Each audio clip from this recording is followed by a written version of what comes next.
This is a 1943 Boeing Stearman built as a primary trainer of World War II.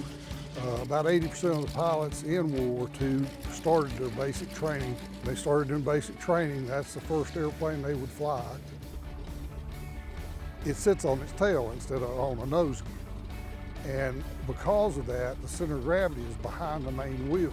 So it wants to turn around and go backwards all the time. That was intentional because they figured if you could handle that landing, you could handle about anything.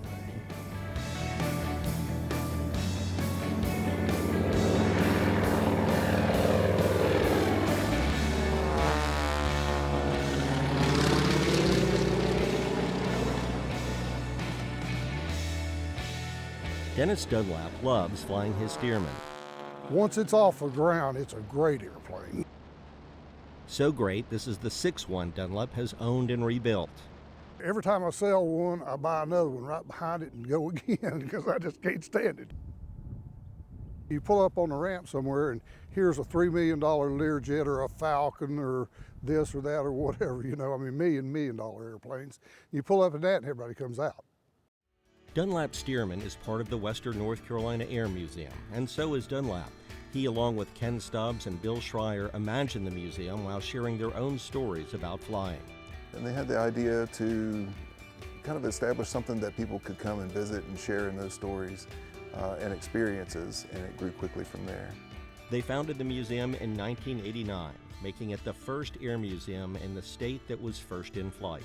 We're essentially, a hub of all groups of aviation and a place for people to come together and sort of experience and share ideas.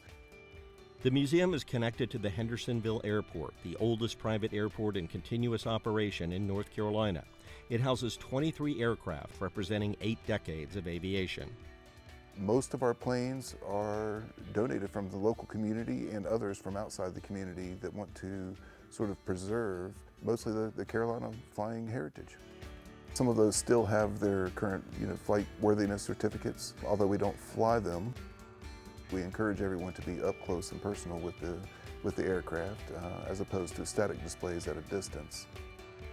It's very rewarding when families come in and say, well gosh, we've never been able to get close to an airplane, and so they're able to come here and really tap into our resources.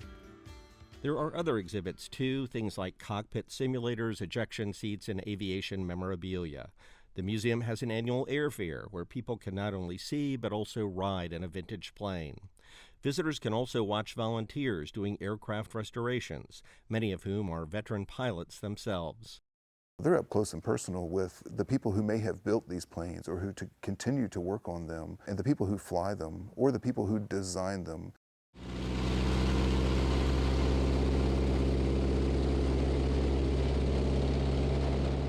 And every once in a while, visitors may get to take a ride in a 1943 Stearman.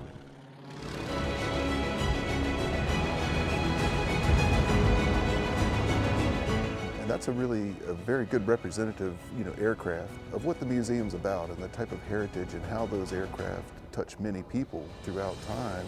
People like Dennis Dunlap, whose love of flying is inspiring.